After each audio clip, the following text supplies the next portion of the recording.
చేరి వచ్చిన వారందరికీ ప్రభువైన యేసుక్రీస్తు నామంలో వందనాలు. అందరికీ వందనాలు. దేవుని యొక్క వాక్యం కొరకై ఆమోసు గ్రంథం 7వ అధ్యాయం 7 నుంచి 9 వచనాలు మనందరం కలిసి చదువుకుందాం. ఆమోసు గ్రంథం 7వ అధ్యాయం 7 నుంచి 9 వచనాలు మనందరం కలిసి చదువుకుందాం.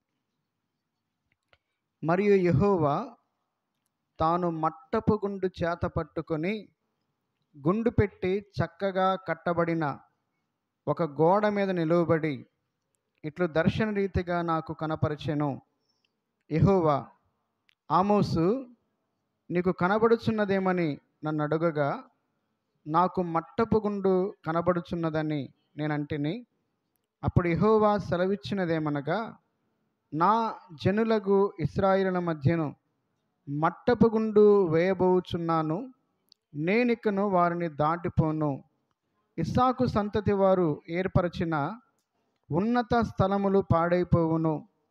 ఇశ్రాయేలీల ప్రతిష్ఠిత స్థలములు నాశనమగును. నేను ఖడ్గము చేత పట్టుకొని యెరోబాము ఇంటి వారి మీద పడుదును.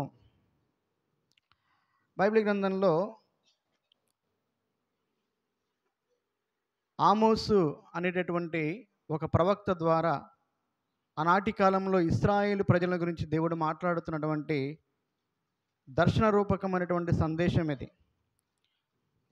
దేవుడు ఆమోసు అనేటటువంటి ప్రవక్తకు ఒక దర్శనాన్ని చూపిస్తూ ఉన్నాడు. ఆ దర్శనంలో దేవుడు ఎలా ఉన్నాడంటే, చక్కగా కట్టబడినటువంటి ఒక గోడ మీద దేవుడు ఆయన కనపడతా ఉన్నాడు. ఆ దేవుని చేతిలో ఏముందంట? మట్టపు గుండు ఉందంట. ఏముందంట? మట్టపు గుండు ఉందంట. ఇంతకీ మట్టపు గుండు అంటే ఏంటి? మట్టపు గుండు దేనికి ఉపయోగిస్తారు? ఇంతకీ మట్టపు గుండు ఎవరు ఉపయోగిస్తారు? ఎవరు ఉపయోగిస్తారు? తాపీ మేస్త్రీలు ఉపయోగిస్తారు. బేల్దారి పనిచేసేటటువంటి మేస్త్రీలు ఉంటారు కదా, వారి చేతుల్లో ఈ మట్టపు గుండు ఒక పనిముట్టుగా ఉంటుంది. ఈ మట్టపు గుండుని ఎందుకు ఉపయోగిస్తారంటే, ఈ మట్టపు గుండు ద్వారా కొలత వేస్తారు. ఈ మట్టపు గుండు ద్వారా గోడ చక్కగా ఉందా, వంకరగా ఉందా, ఒరిగిపోతా ఉందా అనే దాన్ని, గోడ యొక్క చక్కదానాన్ని పరీక్షించడానికి, గోడ యొక్క చక్కదానాన్ని కొలవడానికి బేల్దారి పనిచేసేటటువంటి తాపీ మేస్త్రీలు ఈ యొక్క పనిముట్టును ఉపయోగిస్తారు.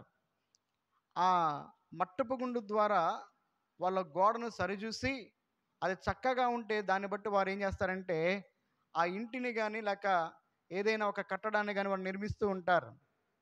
కాబట్టి మట్టపు గుండు దేన్ని తెలియజేస్తూ ఉంటుందంటే, ఒక గోడ యొక్క చక్కదనాన్ని లేక వంకరతనాన్ని తెలియజేస్తూ ఉంటుంది. ఈ ఆమోసు గ్రంథంలో దేవుడు ఆమోసు అనేటటువంటి ప్రవక్తకు ఒక దర్శనాన్ని చూపిస్తూ ఉన్నాడు. ఇంతకీ ఆమోసు అనేటటువంటి ఈ భక్తుడు ఎవరు అంటే, మొట్టమొదటిగా ఆమోసు గ్రంథం 1వ అధ్యాయం 1వ వచనం మనం చదువుకున్నట్లయితే, యూదా రాజైన ఉజ్జియా దినములలోను ఇశ్రాయేలు రాజగు యెహోయాషు కుమారుడైన యెరోబాము దినములలోను భూకంపము కలుగుటకు 2 సంవత్సరముల ముందు ఇశ్రాయేలును గూర్చి తెకోవాలోని పశువుల కాపరులలో ఆమోసుకు కనబడిన దర్శన వివరము. ఒకప్పుడు ఈయన ప్రవక్త కాదు, ఈయన దేవుని యొక్క మందిరంలో యాజకత్వం చేసేవాడు కాదు, లేక దేవుని యొక్క మందిరంలో పరిచర్య చేసే వ్యక్తి కూడా కాదు. ఆమోసు ఎవరు అంటే, ఆయన చదువు లేనటువంటి ఒక సాధారణమైనటువంటి రైతు. అంతేకాదు, ఆయన పని ఏంటంటే తన పశువులను కాసుకునేటటువంటి వ్యక్తి. ఈయన ప్రజల మధ్యలో కంటే ఎక్కువగా అరణ్యంలోనే తన యొక్క పశువులను కాసుకుంటూ ఉంటాడు. ఆయన మేడి పండ్లు ఏరుకొని ఆ మేడి పండ్లు పట్టణంలోకి వెళ్ళి అమ్ముకొని తన యొక్క కుటుంబాన్ని పోషించుకునేటటువంటి వ్యక్తి. అయితే ఆమోసు అనేటటువంటి పేరుకు అర్థం ఏంటంటే, ఆమోసు అంటే భారము భరించువాడు అని అర్థం. ఆమోసు అంటే అర్థం ఏంటి? భారము భరించువాడు. ఇందుకీ ఇలాంటి ఒక చదువు లేనటువంటి, పశువులు కాసేటటువంటి, మేడి పండ్లు ఏరుకునేటటువంటి ఒక వ్యక్తి, ఎక్కడో అరణ్యాలలో తిరిగేటటువంటి వ్యక్తి దగ్గరికి దేవుని యొక్క వాక్కు వెళ్ళిందంట. ఎక్కడో ఉన్నటువంటి అరణ్యంలో ఉన్నటువంటి ఈ ఆమోస్ అనేటువంటి వ్యక్తిని దేవుడు దర్శించాడు. ఎందుకు? పట్టణంలో ప్రజలు లేరా? దేవుని మందిరంలో యాజకులు లేరా? దేశంలో ప్రవక్తలు లేరా? మరి అలాంటి వారు ఉన్నప్పుడు దేవుడు ఎక్కడో అరణ్యములో పశువులు కాసుకునేటటువంటి ఒక వ్యక్తిని ఎందుకు దర్శించాడు? ఆయనకెందుకు దర్శనాలు ఇచ్చాడు? ఏమా, ఆమోసు అంటే అర్థం ఏంటంటే భారము భరించువాడు అని అర్థం. ఈ ఆమోసు ఏం చేసేవాడంటే ఆ పశువుల కాపరిగా తన పశువులను మేపుకుంటూ ఉంటూ ఆయన మేడి పండ్లు ఏరుకొని పట్టణానికి వెళ్ళి వాటిని అమ్ముకుని జీవనాన్ని కొనసాగించేవాడు. ఆ విధంగా పట్టణంలోనికి వెళ్ళినప్పుడు ఆ పట్టణంలో ఉన్నటువంటి ఇశ్రాయేలు ప్రజల యొక్క పరిస్థితి చాలా భయంకరంగా ఉంది.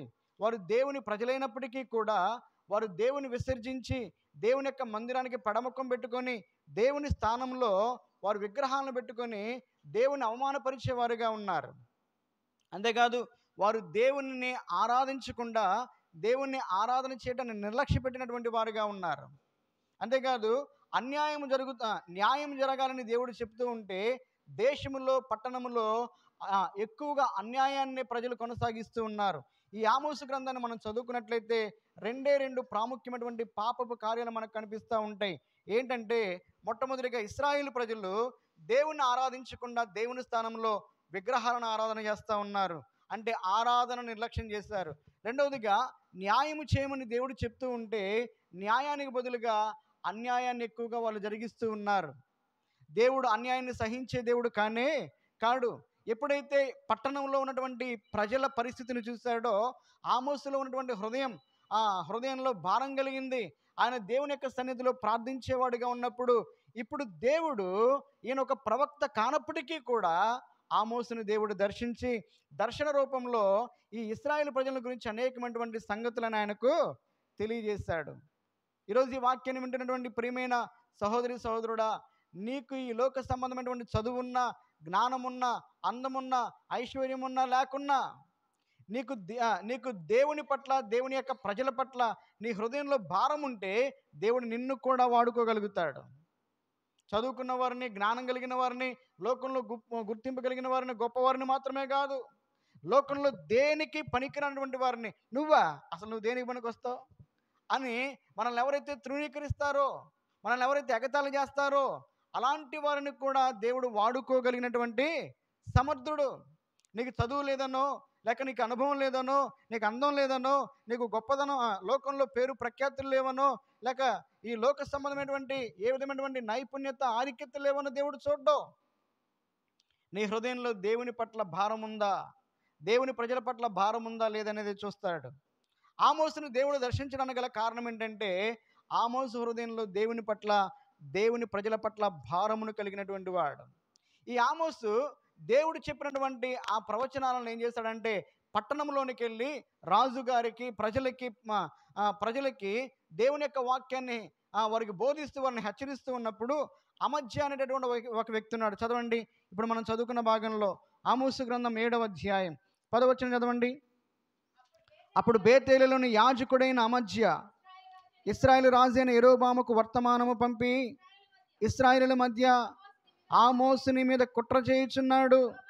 యెరోబాము ఖడ్గము చేత చచ్చుననియు ఇశ్రాయేలులు తమ దేశముని విడిచి చెరలోనికి పోవుదురనియు ప్రకటించుచున్నాడు. ఈయన ఎవరంట? ఈ అమధ్య అనే వ్యక్తి ఎవరంట? యాజకుడే కానీ హృదయంలో పరిశుద్ధత లేదు, హృదయంలో భారము లేదు. యాజక స్థానములో ఉన్నాడు కానీ దేవునితో సంబంధం లేనివాడిగా అమధ్య ఉన్నాడు. ఆమోసు సామాన్యుడు కానీ ఎక్కడో అరణ్యంలో ఉన్నాడు. ఆయన దేవుని మందిరంలో లేడు. కానీ ఆమోసు దేవుని యొక్క మందిరంలో ఒక యాజకుడు కానప్పటికీ కూడా ఆ ఆమోసు హృదయంలో ఏముందంట? దేవుని ప్రజల పట్ల భారం ఉంది. అంతేకాదు దేవుని తనకి ఏముందంట? సంబంధం ఉంది. ఈరోజు నువ్వు ఎవరివై ఉన్నావో లోకానికి అవసరమే కానీ దేవునికి అవసరంలా. నువ్వు ఎలాంటి వ్యక్తివైనా, నువ్వు దేవుని యెడల నమ్మకం కలిగిన వ్యక్తివైతే, దేవునితో సంబంధము సహవాసము కలిగిన వ్యక్తివైతే, పరిశుద్ధత కలిగిన వ్యక్తివైతే, దేవుని పట్ల దేవుని కార్యాల పట్ల ఆశ ఆసక్తి భారమును కలిగిన వ్యక్తివైతే నిన్ను దేవుడు వాడుకోగలుగుతాడు. నిన్ను దేవుడు మనుషులలో గొప్పవానిగా చేయగలుగుతాడు. ఆమోసును గురించి అమధ్య రాజుగారికి కంప్లైంట్ ఇస్తూ ఉన్నాడు. ఇదిగో ఆమోసుని మీద కుట్ర చేస్తూ ఉన్నాడు అని రాజుగారికి చెప్పి మళ్ళా ఆమోసు అంటున్నాడు, ఆమోసు నువ్వు ఇక్కడ ప్రజల మధ్య ప్రకటన చేయమాక, నీ వెళ్ళి వేరే దేశంలో వెళ్ళి నీ మాటలను ప్రకటించుకొని డబ్బులు సంపాదించుకోపో అంటున్నాడు. ఎందుకంటే ఆమోసు దేవుని వాక్యాన్ని ప్రకటించేది ఎందుకు? డబ్బులు సంపాదన కోసమా? అలాంటి వాళ్ళు కూడా ఉన్నారు. అర్థమైందా?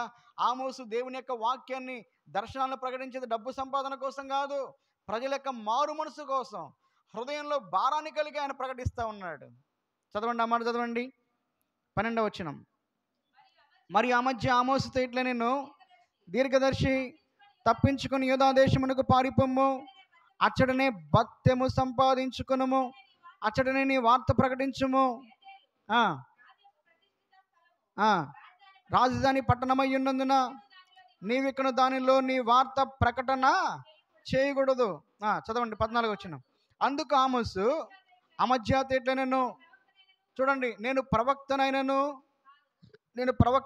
కాను, ప్రవక్తకి శిష్యుడనైనను కాను, కానీ పశువుల కాపరినై మేడి పండ్లు ఏరుకుని వాడను. నా మందలను నేను కాచుకొనుచు ఉండగా యెహోవా నన్ను పిలిచి, నీవు పోయి నా జనులకు ఇశ్రాయేలు వారికి ప్రవచనము చెప్పుమని నాతో సెలవిచ్చెను. అర్థమైందా? ఎవరు పిలిచారంట? నేను నా పశువులను కాచుకొనుచు ఉండగా యెహోవా నన్ను పిలిచాడు. ఆమోసుని దేవుడు పిలిచాడు. ఆమోసుని దేవుడు పిలవడం మాత్రమే కాకుండా ఆమోసుని దేవుడు ఏర్పరచుకున్నాడు. ఆమోసుకు దేవుడు తన దర్శనాలను ఇచ్చాడు. ఇప్పుడు దేవుడు అంటున్నాడు, పోయి నా జనులకు ఇశ్రాయేలుకు ఈ వార్తను నీవు ప్రకటించుము అని అన్నాడు. ఒక పశువుల కాపరిని దేవుడు ప్రవక్తగా చేశాడు. దేవుడు ఎలాంటి వారినైనా తన యొక్క పని కొరకే వాడుకోగలుగుతాడు. రెండవది ఏంటంటే, ఎక్కడ పడితే అక్కడ చెప్పడం కాదు, ఎక్కడికి వెళ్ళమన్నాడో, ఎవరితో చెప్పమన్నాడో వారితోనే చెప్తున్నాడు. ఏ మాటలైతే చెప్పమన్నాడో ఆ మాటలే చెప్తా ఉన్నాడు. అర్థమైందా? కలిపి చెరిపెడి మాటలు ఆమోసు బోధించడం లేదు. ఆమోసు దేవుని యొక్క వాక్యాన్ని ఉన్నది ఉన్నట్లుగా చెప్తా ఉన్నాడు. తన ఎదురుగా ఉన్నటువంటి వ్యక్తి రాజైనా, అధికారైనా, సామాన్యుడైనా, ఎవరైనా సరే దేవుడు ఏది చెప్పమంటే అది వారికి చెప్తా ఉన్నాడు. అలా చెప్తే ఊరుకుంటారమ్మా? సామాన్యమైన ప్రజలైతే కొడతారు, రాజులైతే చంపేస్తారు, చంపినా పర్లా. కానీ ఆ అమధ్యతో మరలా అంటున్నాడు, ఏమంటున్నాడు? చదవండి 16వ వచనం. యెహోవా మాట ఆలకించుము, ప్రవచింపకూడదనియు మాట విడవకూడదని నువ్వు ఆజ్ఞ ఇచ్చుచున్నావే. యెహోవా సెలవిచ్చుచున్నదేమనగా, నీ భార్య పట్టణమందు వేశ్యయగును, నీ కుమారులను కుమార్తెలను ఖడ్గము చేత కూలుదురు, నీ భూమి నూలు చేత విభాగింపబడును, నీవు అపవిత్రమైన దేశమందు సత్తువు. అవశ్యముగా ఇశ్రాయేలీలు తమ దేశము విడిచి చెరగొనబడుదురు. ఇక్కడ ఈ భాగాన్ని ఎందుకు చదివించానో చివరి భాగంలో చెప్తాను. ఆమోసు అనేటటువంటి భక్తునికి దేవుడు దర్శనమిస్తూ ఉన్నాడు. అనేకమైనటువంటి సంగతులు దర్శన రూపంలో చూపిస్తూ ఉన్నాడు. ఇప్పుడు మనం చదువుకున్నటువంటి ఈ భాగంలో దేవుడు ఒక దర్శనాన్ని ఇచ్చాడు. ఏంటంటే మట్టపు గుండును కూర్చున్నటువంటి దర్శనం ఇది. ఏ దర్శనం అంట? చదవండి. మరి యెహోవా తాను మట్టపు గుండు చేతబట్టుకొని గుండు పెట్టి చక్కగా కట్టబడిన ఒక గోడ మీద నిలువబడి ఇట్లు దర్శన రీతిగా నాకు కనపరిచిను. యెహోవా, ఆమోసు నీకు కనబడుచున్నదేమని నన్ను అడగగా, నాకు మట్టపు గుండు కనబడుచున్నదని నేను అంటిని. అప్పుడు యెహోవా సెలవిచ్చినదేమనగా, నా జనులకు ఇశ్రాయేలుల మధ్యను మట్టపు గుండు వేయబోచున్నాను. నేను ఇక్కడ వారిని దాటిపోను. మట్టపు గుండు ఏం చేసిద్దంటే, వంకరగా ఉన్నటువంటి గోడ లేక చక్కగా ఉన్నటువంటి గోడ కొలత వేయడానికి, గోడను పరీక్షించడానికి గుండును వాడతారు. అర్థమైందా? ఆ గోడ వంకరగా ఉందా చక్కగా ఉందని తెలుసుకుంటారు. ఒకవేళ అది వంకరగా ఉంటే ఏం చేస్తాడు తెలుసా? మేస్త్రి ఏం చేస్తాడు? దాన్ని మరలా కొలత ప్రకారం దాన్ని సరి చేస్తాడు. అంటే ఈ మట్టపు గుండు ఒక గోడ యొక్క స్థితిని తెలియజేస్తుంది. అది వంకరగా ఉందా చక్కగా ఉందా. ఒకవేళ వంకరగా ఉంటే మరలా ఈయన ఏం చేస్తాడంట? దానిని తన యొక్క పనితనంతో దాన్ని సరి చేస్తాడు. అలాగే దేవుడు కూడా ఇశ్రాయేలు ప్రజల మధ్యలో మట్టపు గుండును వేయబోతా ఉన్నాడు. దేవుని చేతిలో కొన్ని వస్తువులు ఉన్నాయి. అర్థమైందా? బైబిల్ గ్రంథంలో మన దేవుడు ఏ దేవుడు అంటే మనల్ని మనల్ని కొలత కొలిచేటటువంటి దేవుడు, మనల్ని పరీక్షించేటటువంటి దేవుడు, మనల్ని లెక్కడిగేటటువంటి దేవుడు. అన్నమాట మీకు అర్థమవుతుందా? దానియేలు గ్రంథం 5వ అధ్యాయంలో బెల్షస్సర్ అనేటువంటి రాజు దేవుని యొక్క మందిరపు ప్రతిష్ఠితమైనటువంటి వెండి బంగారపు పాత్రల్లో మందు పోసుకొని తాగుతూ ఉన్నాడు. మందు పోసుకొని తాగుతా కర్ర, వెండి, బంగారం చేత చేయబడినటువంటి విగ్రహాలను గణపరుస్తూ దేవుని గణపరచలేదంట. అప్పుడు పరలోకం నుండి ఒక చేయి వచ్చింది, గోడ మీద ఒక రాత రాసింది. ఆ రాత ఏంటంటే మెనే మెనే టెకేల్ ఉఫార్సిస్. ఆ దేశంలో ఉన్నటువంటి వారు ఎవరు కూడా ఆ రాతను చదవలేకపోయారు, ఆ రాత యొక్క భావాన్ని కూడా వారు చెప్పలేకపోయారు.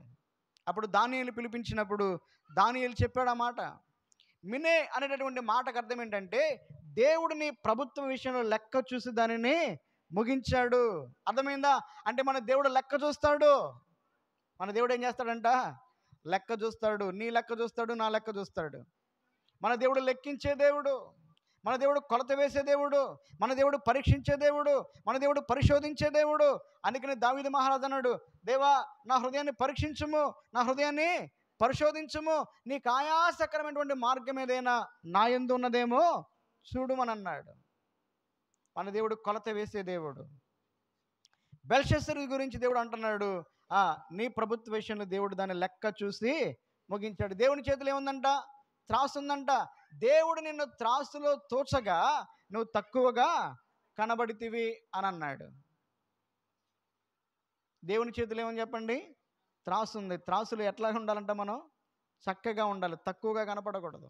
బెల్షస్సర్ అనేటువంటి రాజును దేవుడు పరీక్ష చేసినప్పుడు ఆ రాజు గారు తేలిపోయాడు. ఆ రాత్రే అతని యొక్క రాజ్యం, అతని యొక్క ప్రాణం పోగొట్టుకున్నాడు. ఈరోజు దేవుడు మన ఆత్మీయ స్థితిని కూడా పరీక్షిస్తాడు. ఎలా పరీక్షిస్తాడు? దేవుడు తన మట్టపు గుండును నీ యొక్క హృదయం మీద వేస్తాడు, తన మట్టపు గుండును నీ యొక్క జీవితం మీద వేస్తాడు, తన మట్టపు గుండును నీ ఇంటి మీద వేస్తాడు. అందుకని ఆనాడు అంటున్నాడు, ఇదిగో నా చేతిలో ఉన్నటువంటి మట్టపు గుండును ఇశ్రాయేలు మీద నేను వేయబోచున్నాను అని అన్నాడు. అంటే ఎందుకు ఇశ్రాయేలు మీద వేస్తాడంటే ఇశ్రాయేలు ప్రజలు ఎలాగున్నారో, వారి యొక్క హృదయం ఎలాగుందో, వారి యొక్క ఆత్మీయ స్థితి ఎలాగుందో తెలుసుకోవడానికి దేవుడు మట్టపు గుండును వారి మీద వేయబోతా ఉన్నాడు. మట్టపు గుండు కట్టడము చక్కగా కట్టడానికి ఉపయోగించేటటువంటి ఒక పనిముట్టు. అలాగే మన ఆత్మీయ జీవితాన్ని ఎలా కట్టుకోవాలో, మన కుటుంబాన్ని ఎలా కట్టుకోవాలో, మన సంఘాన్ని ఎలా కట్టుకోవాలో దేవుని యొక్క వాక్యానుసారంగా, దేవుని యొక్క చిత్తానుసారంగా మనం ఎలా కట్టుకోవాలో, మన ఆత్మీయ జీవితాన్ని మనం కట్టుకునేటటువంటి సమయంలో మనలో ఏదైనా లోపాలు ఉన్నాయేమో, మనలో ఏమన్నా సరి చేసుకోవాల్సిన పరీక్ష చేయడానికి దేవుడు కూడా ఏం చేస్తాడంట? మట్టపు గుండును మన హృదయం మీద వేస్తాడు. ఈ మట్టపు గుండు దేనికి సాదృశ్యంగా ఉందంటే దేవుని యొక్క వాక్యానికి సాదృశ్యంగా ఉంది. దేనికి సాదృశ్యంగా ఉంది? ఈ మట్టపు గుండు దేవుని వాక్యానికి సాదృశ్యంగా ఉంది. అర్థమైందా? మళ్ళా చదవండి. యేసు ప్రభు ఎక్కడుండి ఆమోసుని దర్శించాడు? 7వ అధ్యాయం 7వ వచనం. యెహోవా తాను మట్టపు గుండు చేత పట్టుకొని గుండు పెట్టి చక్కగా కట్టబడిన ఒక గోడ మీద నిలవబడి. ఎక్కడ నిలవబడ్డాడంట దేవుడు? ఎక్కడ పడితే అక్కడ ఉన్నాడు ఆయన. అది ఏ గోడ అంట? చక్కగా కట్టబడినటువంటి గోడ మీద ఆయన నిలవబడ్డాడు. దేవుడు ఎవరిని దర్శిస్తాడు? దేవుడు ఎవరిలో ఉంటాడు? దేవుని ఆత్మ ఎవరి మీద ఉంటుంది? యెహెజ్కేలు గ్రంథం చూడండి. యెహెజ్కేలు గ్రంథం 2వ అధ్యాయం 1వ వచనం చదవండి. నరపుత్రుడా, నువ్వు చక్కగా నిలువబడుము, నేను నీతో మాట్లాడవలెను. దేవుడు ఒక వ్యక్తితో మాట్లాడాలి అంటే ఆ వ్యక్తి ఎలాగ ఉండాలంట? చక్కగా నిలబడాలి. ఇప్పుడు నేను మాట అడుగుతాను, యెహెజ్కేలు నిలబడి ఉంటాడా, నిలబడినోడా? పడుకునే ఉన్నా దేవునికి ప్రార్థన చేస్తానట. ఆయన నిలవబడే ఉన్నాడు, శారీరకంగా నిలవబడి ఉన్నాడు, కానీ ఆత్మీయ స్థితిని గురించి దేవుడు మాట్లాడుతూ ఉన్నాడు. ఏ స్థితి అంట? నరపుత్రుడా, నువ్వు చక్కగా నిలవబడు, అప్పుడు నేను నీతో మాట్లాడతాను. అంటే ఆత్మీయంగా నువ్వు చక్కగా ఉంటేనే, ఆత్మీయంగా నువ్వు నీతిగా ఉంటేనే, ఆత్మీయంగా నువ్వు పరిశుద్ధంగా ఉంటేనే, ఆత్మీయంగా నువ్వు దేవునితో సంబంధాన్ని కలిగి ఉంటేనే దేవుడు నీతో మాట్లాడతాడు, దేవుడు నిన్ను ఆశీర్వదిస్తాడు. ఇప్పుడు నా ప్రశ్న ఏంటంటే, నీ ఆత్మీయ జీవితాన్ని నువ్వు ఎలా కట్టుకుంటా ఉన్నావు? దేవుడు తన మట్టపు గుండు నీ మీద వేసినప్పుడు నువ్వు వంకరగా ఉన్నావా, చక్కగా ఉన్నావా, నిన్ను నువ్వు పరీక్షించుకోవాలి. అర్థమైందా? చదవండి, మాట చదవండి. ఇంకా మట్టపు గుండు దేనికి సాదృశ్యంగా ఉందో యెషయా గ్రంథం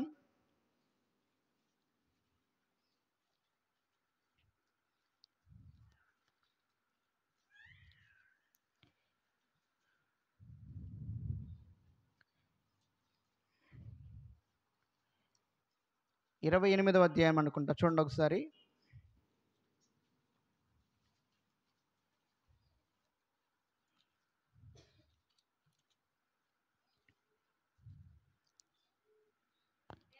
28:17.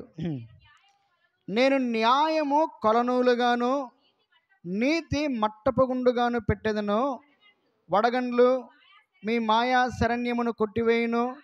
దాగిన చోటు నీళ్ళ చేత కొట్టుకొని పోవును. ఇక్కడ మట్టపు గుండుని దేవుడు దేనికి సాదృశ్యంగా చెప్తున్నాడు? నీతి మట్టపు గుండుగాను పెట్టేదను. జాగ్రత్తగానండి. మట్టపు గుండు దేనికి సాదృశ్యంగా ఉందంటే నీతికి, దేవుని యొక్క వాక్యానికి దేవుడు సాదృశ్యంగా చూపిస్తూ ఉన్నాడు. ఇప్పుడు దేవుడు ఈ మట్టపు గుండును, తన మట్టపు గుండును నీ హృదయం మీద, నీ ఆత్మీయ జీవితం మీద వేసి నిన్ను కొలిసినప్పుడు నువ్వు ఎలాగున్నావు దేవుని దృష్టికి? నువ్వు చక్కగా ఉన్నావా?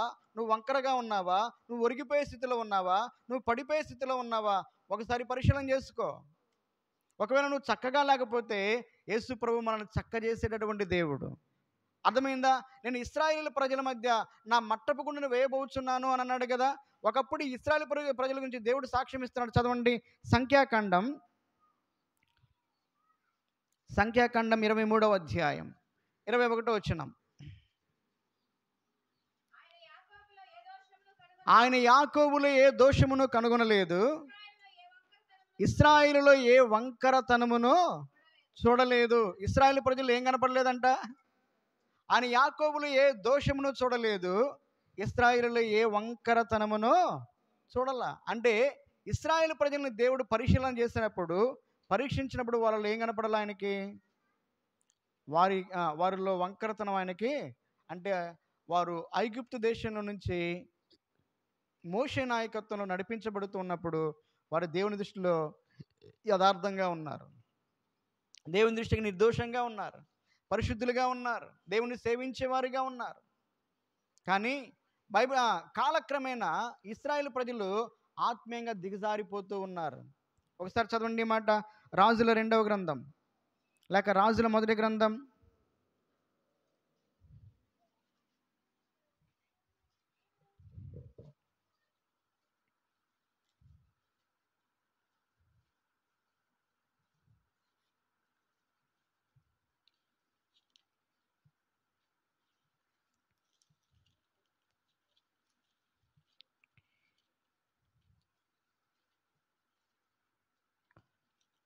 22వ అధ్యాయం.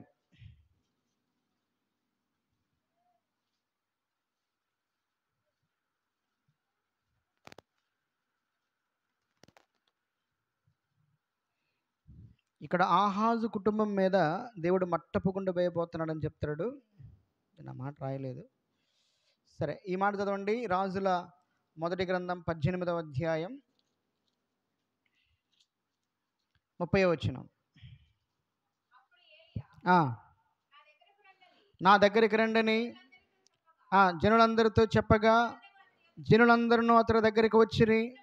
అతడు క్రింద పడద్రోయబడి ఉన్న యెహోవా బలిపీఠమును బాగు చేసి. ఈ రాజుల 2వ గ్రంథంలో ఒక మాట రాయబడింది. అదేంటంటే, నేను ఆహాజు కుటుంబీకుల మీద నా మట్టపు గుండును వేయబోచున్నాను అని అంటాడు. ఏ కుటుంబం మీద వేసాడంట? నా మాట అర్థమవుతుందా? ఏ కుటుంబం మీద వేసాడంట? మనం చదువుకున్నటువంటి భాగంలో, ఇదిగో నేను ఇశ్రాయేలు ప్రజల మీద నా మట్టపు గుండు వేయబోచున్నాను అని అన్నాడు. ఇక్కడ కూడా మనం చదువుకున్నట్లయితే ఆహాబు కుటుంబం మీద నేను నా మట్టపు గుండు వేయబోచున్నాను అన్నాడు. ఇంతకీ ఈ ఆహాబు ఎవరు అంటే ఇశ్రాయేలు ప్రజలను పరిపాలించినటువంటి రాజుగారు. ఈ రాజుగారి కాలంలో ప్రజలు ఎట్లాగున్నారు? ఈ రాజుగారి కాలంలో దేవుని యొక్క మందిరము కానీ, దేవుని యొక్క ప్రజలు కానీ, దేవుని యొక్క ప్రవక్తలు కానీ ఎలాగున్నారు అంటే, ఈ ఆహాబు రాజు పరిపాలన చేసినటువంటి కాలంలో దేవుని యొక్క మందిరాలు కూల్చబడ్డాయి, దేవుని యొక్క బలిపీఠాలు పడద్రోయబడ్డాయి, దేవుని యొక్క ప్రవక్తలను చంపేసేటటువంటి పరిస్థితులు ఉన్నాయి. అంతేకాదు బయలు దేవత గుడులను ప్రతిష్ఠించి ఆ బయలు దేవత ఆ, ఆ, ప్రవక్తల్ని తన దేశంలో నియమించాడు. పేరుకి ఇశ్రాయేలు రాజే, కానీ ఏం చేస్తున్నాడంట? దేవుని యొక్క ఆరాధన జరగకుండా దేవుని యొక్క ప్రవక్తలందరినీ కూడా ఆయన ఏం చేశాడు? చంపేశాడు. ఇప్పుడు దేవుడు అంటున్నాడు, ఇదిగో నేను ఆహాబు కుటుంబీకుల మీద నా మట్టపు గుండును వేయబోచున్నాను అని అన్నాడు. ఇప్పుడు ఆహాబు కుటుంబం మీద దేవుడు మట్టపు గుండు వేసినప్పుడు ఆహాబు కాలంలో ఆ మట్టపు గుండుని వేయటానికి దేవుడు ఏర్పరచుకున్నటువంటి దైవ సేవకుడు ఎవరంటే ఏలియా భక్తుడు. ఎవరు చెప్పండి? ఏలియా భక్తుడు. ఇప్పుడు ఏలియా భక్తుడు ఆహాబు రాజును దర్శించి ఒక మాట అన్నాడు, చదవండి. రాజుల మొదటి గ్రంథం 18వ అధ్యాయం. రాజుల మొదటి గ్రంథం 1వ అధ్యాయం 21వ వచనం. ఏలియా జనులందరి దగ్గరికి వచ్చి, ఎన్నాళ్ళ మట్టుకు మీరు 2 తలంపుల మధ్య తడబడుచుందురు? యెహోవా దేవుడైతే ఆయనను అనుసరించుడి, బయలు దేవుడైతే వాని అనుసరించుడని ప్రకటన చేయగా జనులు అతనికి ప్రత్యుత్తరమయ్యగా ఒక మాట అయినను పలుకకపోయిరి. ఇప్పుడు దేవుని యొక్క సేవకుడు నుండి ఏలియా మొదటిగా ఆహాబు దగ్గరికి వెళ్ళాడు, ఆ తర్వాత ప్రజల దగ్గరికి వెళ్ళాడు. ఆయన ఒక మాట అంటున్నాడు, యెహోవా దేవుడైతే ఆయన్నే అనుసరించండి, లేక బయలు దేవుడైతే ఆయన అనుసరించండి. 2 విధాలుగా మీరు ఉండొద్దు, 2 మనసుల్లో మీరు 2 మనస్సును కలిగి ఉండొద్దు అని చెప్పి వారిని హెచ్చరించి అక్కడ ఒక పోటీ పెడతాడు. ఏంటి ఆ పోటీ అంటే, నిజంగా బయలు దేవుడైతే మనం ఒక బలిపీఠాన్ని కడదాం, ఆ బలిపీఠం మీద బలి పశువును పెడదాం. మనం ప్రార్థన చేస్తూ ఉండగా ఏ దేవుడైతే అగ్ని మూలముగా సమాధానం ఇస్తాడో ఆయన నిజమైనటువంటి దేవుడు అని అక్కడ ఒక పందెం పెట్టాడు ఏలియా దైవజనుడు. ఇప్పుడు ఈ బయలు ప్రవక్త బయలుదేవతను సేవించే ప్రవక్తలందరూ కూడా బలిపీఠం కట్టారు. ఆ బలిపీఠం మీద బలిపశువును పెట్టారు. ఆ తర్వాత ప్రార్థన చేస్తూ ఉండగా ఆకాశం నుండి అగ్ని కురిపించి ఆ యొక్క పశువు దహింప చేయబడాలి. వీళ్ళు బయలుకు ప్రార్థన చేస్తూ ఉన్నారు. ఉదయం నుంచి సాయంత్రం దాకా ప్రార్థన చేసినప్పటికీ కూడా వారి ప్రార్థనకి జవాబిచ్చిన వాళ్ళు కానీ ఆడ కార్యం జరిగినట్లుగా మనం చూడం. ఎందుకంటే ఆ బయలు అనేటటువంటిది ఒక విగ్రహమే, దానిలో జీవం అనేది లేనే లేదు. ఇప్పుడు ఏలియా ప్రార్థన చేయబోతా ఉన్నాడు. అది ఏలియా ప్రార్థన చేయడానికి ఎలా ప్రార్థన చేశాడంటే, ఆయన మొట్టమొదటిగా ప్రార్థన చేయడానికి ముందుగా పడిపోయినటువంటి బలిపీఠాన్ని బాగు చేశాడు. చదవండి అన్నమాట, 18వ అధ్యాయం 30వ వచనం.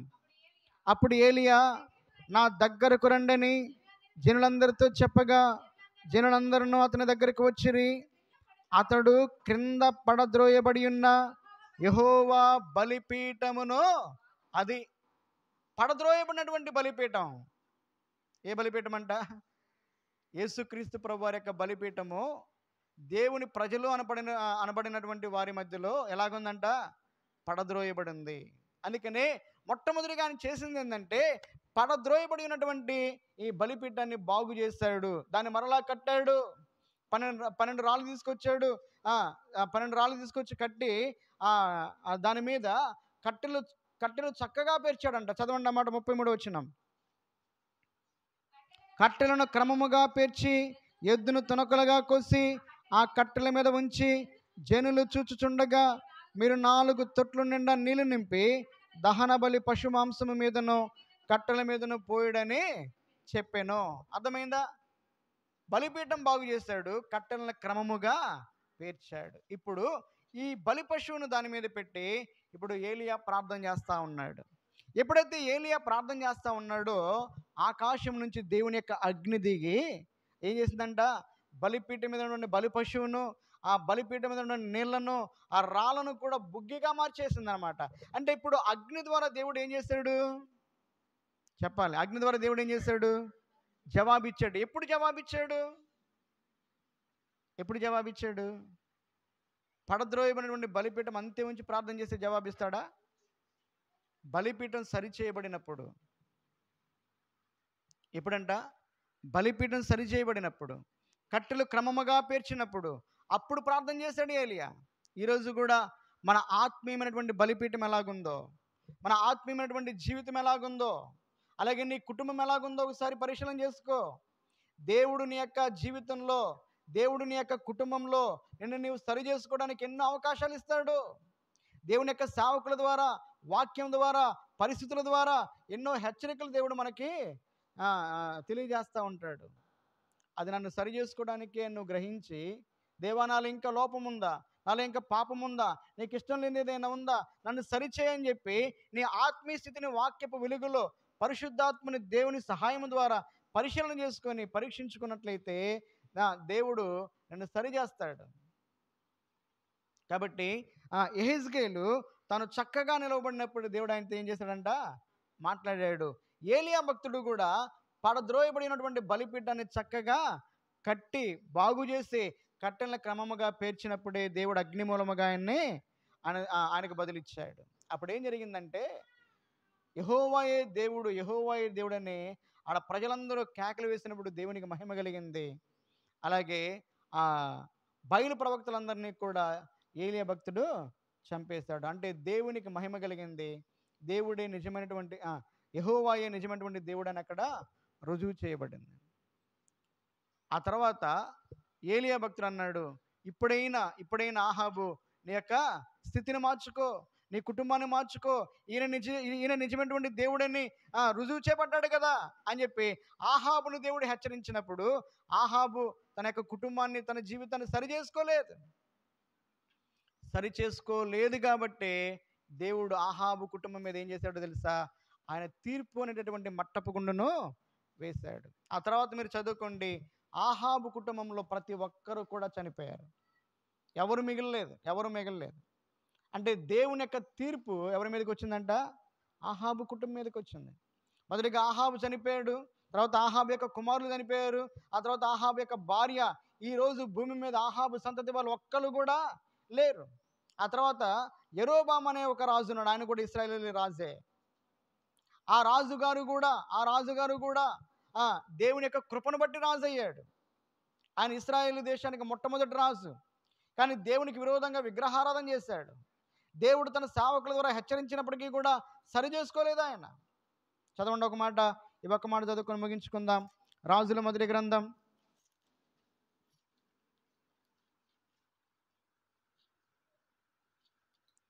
13వ అధ్యాయం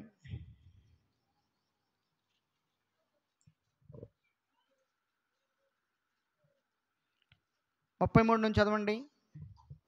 ఆ సంగతి అయిన తర్వాత యరొబాము తన దుర్మార్గమును విడిచిపెట్టక సామాన్య జనులలో కొందరిని ఉన్నత స్థలములకు యాజకులుగా నియమించెను.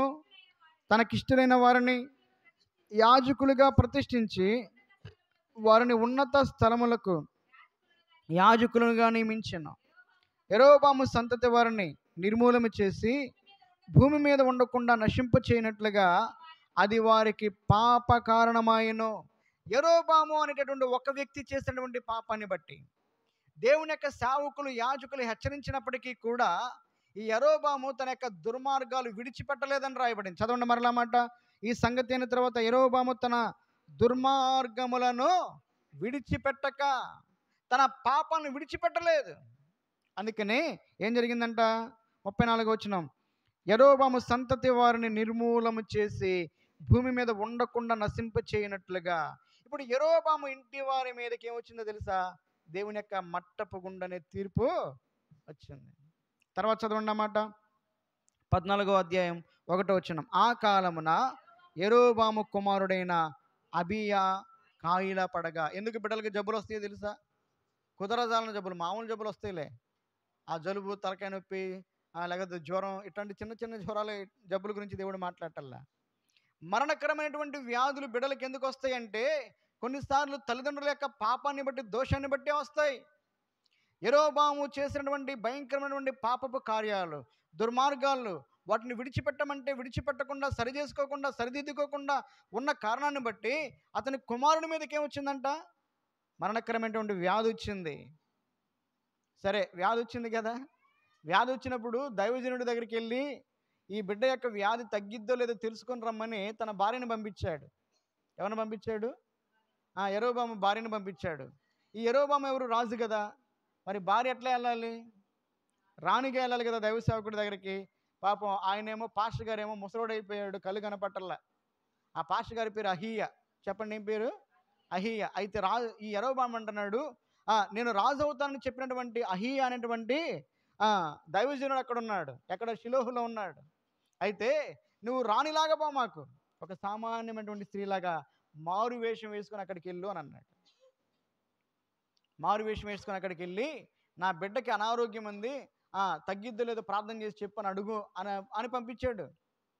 అమ్మా, వేషం వేసుకొని మందిరానికి వస్తే దేవుడికి తెలుసా తెలియదా? పాస్టర్ గారికి తెలియదు, ఎందుకంటే మానవ మాత్రుడే కాబట్టి. కానీ దేవుడికి తెలియకుండా ఉంటుందా? ఇప్పుడు ఈమె మారు వేషం వేసుకొని వస్తూ ఉంది మందిరం దగ్గరికి. మారు వేషం వేసుకొని మందిరం దగ్గరకు వస్తూ ఉంటే దేవుడు ఈ అహీయ ముసలివాడై కన్నులు కనపడకుండా ఆయన తన యొక్క ఆసనం మీద కూర్చొని ఉంటే దేవుడు మాట్లాడుతూ ఉన్నాడు. అహీయ అని పిలిచాడు. ఏంది ప్రభు అంటే దేవుడు అన్నాడు, ఇదిగో యరొబాము భార్య నీ దగ్గరకు వస్తూ ఉంది. ఆమె మారు వేషం వేసుకొని వస్తూ ఉంది. ఆమె ఇంకొక వ్యక్తిలాగా వస్తూ ఉంది. ఆమెతో నేను చెప్పే మాటలే నువ్వు చెప్పన్నాడు. చదవండి ఆ మాటలు, 14వ అధ్యాయం. అంతటా యెహోవా అహీయాతో సెలవిచ్చినదేమనగా, యరొబాము కుమారుడు కాయిలాగా ఉన్నాడు గనుక అతని గూర్చి నీ చేత విచారించుటకై యరొబాము భార్య వచ్చుచున్నది. ఆమె మారు వేషము వేసుకొని మరి ఒకతైనట్టుగా వచ్చుచున్నది గనుక నేను నీకు సెలవిచ్చినట్టు నీవు ఆమెతో చెప్పవలెను. అంతలో అహీయా ద్వారము లోపలికి వచ్చున ఆమె కాలి చప్పుడు విని ఆమెతో ఇట్లా, నేను యరొబాము భార్య లోపలికి రమ్ము, నువ్వు వేషము వేసుకుని వచ్చుట ఎలా? కఠినమైన మాటలు నీకు చెప్పవలనని నాకు ఆజ్ఞాయను. ఈరోజు మన యొక్క పై రూపమే మనుషులు చూస్తారు, దైవ సేవకుడు చూస్తాడు. మన యొక్క అంతరంగం ఏంటో దేవుడు చూస్తాడు. ఈరోజు నువ్వు ఎలాంటి వేషం వేసుకుని మందిరానికి వచ్చావో కూడా దేవుడు చూస్తాడు. యరొబాము భార్య లోపలికి వస్తుంటే కాలు చప్పుడు విని దైవజనుడు చెప్తున్నాడు, యరొబాము భార్య లోపలికి రా అని అన్నాడు. అప్పటికే ఆమెకి ఏమైపోయింది, ఏదో మోసం చేద్దాము, పాపం పాస్టర్ ముసలోడు అయిపోయాడు కదా, పాపం కళ్ళు కూడా కనపట్లేదు, ఏమన్నా తేలిక అనుకుందామా? అంత తేలిక కాదు దేవుని మోసం చేయడం. మోసపోకుడి, దేవుడు వెక్కిరింపబడడు. మనుషుడు ఏమి విత్తునో ఆ పంటనే. మనుషులు మోసం చేయడం చాలా తేలిక, దేవుని మోసం చేయడం అనేది చాలా అసాధ్యం కూడా. అసలు దేవుని మోసం చేయడం ఏందండి? అర్థమైందా? కాబట్టి దేవుని యొక్క సేవకులు దేవుని యొక్క ఆత్మచేతనే ఏం చేస్తారంట, వాక్యాన్ని బోధిస్తారు. అప్పుడు నువ్వేమనుకోవాలంటే, దేవుడు నాతో మాట్లాడాడు అనుకోవాలి తప్ప, ఈ పాస్టర్ గారు పొద్దుగూకులు నా గురించి చెబుతున్నాడు, నా గురించి ఎవరు చెప్పుంటారు అనుకోకూడదు. మిమ్మల్ని గురించి ఎవరు ఏం చెప్పరు. రెండవదిగా మనుషులు చెప్పే వాటిని బట్టి ఇక్కడ ఎవరు వాక్యాలు చెప్పరు. అర్థమైందా? ఇప్పుడు దేవుడు ఏం చెప్తున్నాడు చదవండి. ఈ ఒక్క మాట చదువుకొని ముగించుకుందాం. 6వ వచనం చివరి భాగం. యరొబాము భార్య లోపలికి రమ్ము, నీవు వేషము వేసుకుని వచ్చుట ఎలా? కఠినమైన మాటలు నీకు చెప్పవలనని నాకు ఆజ్ఞాయను. నీవు వెళ్ళి యరొబాముతో చెప్పవలసినదేమనగా, ఇశ్రాయేలుల దేవుడైన యెహోవా ఈ ప్రకారం సెలవిచ్చుచున్నాడు, నేను నిన్ను జనులలో నుండి తీసి హెచ్చింపజేసి ఇశ్రాయేలు వారును నా జనుల మీద నేను అధికారిగా నియమించి దావీదు సంతతి వారి యొద్ద నుండి రాజ్యము తీసి నీకు ఇచ్చి ఉండినను, నా ఆజ్ఞలను గైకొని మనఃపూర్తిగా నన్ను అనుసరించి నా దృష్టికి ఏది అనుకూలమో దాన్ని మాత్రమే చేసిన నా సేవకుడైన దావీదు చేసినట్టు నువ్వు చేయక, నీకంటే ముందుగా ఉండిన వారందరికంటేనూ అధికముగా కీడు చేసి ఉన్నావు.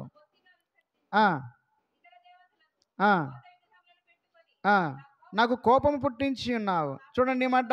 కాబట్టి యరొబాము సంతతి వారి మీద నేను కీడు రప్పించుచు ఇశ్రాయేలు వారిలో అల్పులు కానీ గనులు కానీ లేకుండా మగవారినందరినీ యరొబాము వంశము నుండి నిర్మూలము చేసి పెంటంతయు పోవునట్లుగా ఒకడు అవతలకు దానిని ఊడ్చివేసినట్టు యరొబాము సంతతిలో శేషించిన వారిని నేను ఊడ్చివేయుదును. నేను ఎందుకు ఈ మాటలు చెప్తున్నానంటే, ప్రతి క్రైస్తవుడు కూడా తన ఆత్మీయ ఇంటిని కట్టుకోవాలి. అంటే మన వ్యక్తిగత ఆత్మీయ ఇంటిని కట్టుకోవాలి వాక్యం ద్వారా. రెండవదిగా మన కుటుంబాన్ని కట్టుకోవాలి. ఏం కట్టుకోవాలంట? నీ ఆత్మీయ జీవితాన్ని ఎలాగైతే కట్టుకుంటావో నీ కుటుంబాన్ని కూడా నీవు కట్టుకోవాలి. అది నీ చేతుల్లోనే ఉంది. ఒకవేళ వాక్యానుసారంగా నువ్వు కట్టుకోకపోతే, నీ కుటుంబాన్ని కట్టుకోకపోతే, దేవుడు మన కుటుంబాల మీదకి ఏం పంపిస్తాడంట? తీర్పును పంపిస్తాడు, లెక్క చూస్తాడు. వంకరగా ఉంటే తీర్పును మట్టపు గుండేసి పరీక్షిస్తాడు, వంకరగా ఉంటే ఏం చేస్తాడంట? తీర్పును ప్రకటిస్తాడు. ఇక్కడ బైబిల్ గ్రంథంలో యెరోబాము ఒక రాజు అయి ఉన్నాడు. రాజుగారికి చాలా అవకాశాలు ఇచ్చాడు దేవుడు. కానీ రాజుగారు తన యొక్క స్థితిని మార్చుకోలేదు. తన యొక్క కుటుంబాన్ని కూడా కట్టుకోలేకపోయాడు. దేవుడు అన్నాడు, ఒకడు పెంట ఊడ్చి వేసినట్లుగా నేను యెరోబాము సంతతి వారిని ఊడ్చి వేస్తానని అన్నాడు. అసలు ఈ పాత నిబంధనలో రాజుల గ్రంథాన్ని చదివితే భయం వేసింది అనమాట. నిజంగా చదివితే యవన కాలంలోనే యెరోబాము కుటుంబీకులందరూ కూడా చనిపోయారు. యవన కాలంలో చనిపోయారు. ఆహాబు సంతతి వారు యవన కాలంలో చనిపోయారు. ఇంకా ఇట్లాంటి కుటుంబాలు చాలా ఉన్నాయి. సౌలు కుటుంబము కూడా ఆ సౌలు గారు చేసినటువంటి పాపాన్ని బట్టి అతని కుమారులందరూ కూడా యవన కాలంలోనే చనిపోయారు. ఎందుకు అంటే మొట్టమొదటిగా వారు తమ స్థితిని, తమ ఆత్మీయ జీవితాన్ని కట్టుకోలేదు. రెండవది తమ యొక్క కుటుంబాన్ని వాళ్ళు కట్టుకోలేదు. ఇప్పుడు మనం నేర్చుకోవాల్సినటువంటి పాఠం ఏంటంటే, మొదటిగా మన హృదయాలు, మన ఆత్మీయ జీవితాలు మనం కట్టుకోవాలి. అది నేర్చుకుందాం. రెండవదిగా నీవు నీ ఆత్మీయ జీవితాన్ని కట్టుకున్న తర్వాత నీ కుటుంబాన్ని కూడా నీవేం చేయాలంట? కట్టుకునే వ్యక్తిగా ఉండాలి. ఎందుకంటే దేవుడు భూమి మీద కట్టిన 3. ఒకటి నరుని నిర్మించాడు. ఏం నిర్మించాడంట? నరుని నిర్మించాడు. రెండవదిగా కుటుంబాన్ని కట్టాడు ఆయన, ఆదాము హవ్వలను కట్టాడు. మూడవదిగా సంఘాన్ని కట్టాడు ఆయన. ఈ 3 దేవుని చేత కట్టబడినవి. అందుకే ఈ 3 మీద సాతానుకి చాలా కోపం. ఎందుకంటే ఇవి దేవుని చేత కట్టబడినవి. అందుకే మనిషిని పాడు చేయడానికి, కుటుంబాలు పాడు చేయడానికి, సంఘాన్ని పాడు చేయడానికి సాతానుడు శతవిధాల ప్రయత్నం చేస్తూ ఉంటాడు. అయితే దేవుని యొక్క ఆత్మ సహాయం ద్వారా, దేవుని యొక్క వాక్య సహాయం ద్వారా మనం ఏం చేయాలంటే మన ఆత్మీయ జీవితాలు కట్టుకోవాలి, మన కుటుంబాలు కట్టుకోవాలి. ఇవి కట్టుకుంటే ఆటోమేటిక్గా మన సంఘాలు కూడా కట్టబడతాయి. అర్థమైందా? కాబట్టి దేవుని మట్టపుగుండు ఎవరి మీదకి వేస్తాడంట? దేవుడు ఇశ్రాయేలు మీదకి.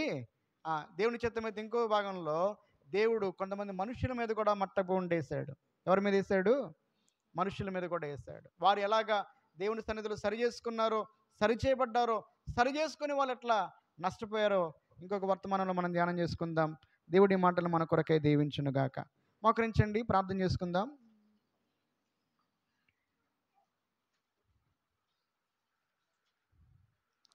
దేవుని యొక్క పరిశుద్ధమైనటువంటి ఆ ప్రభువు బలలో పాలు పంపులు పొందబోయే ముందు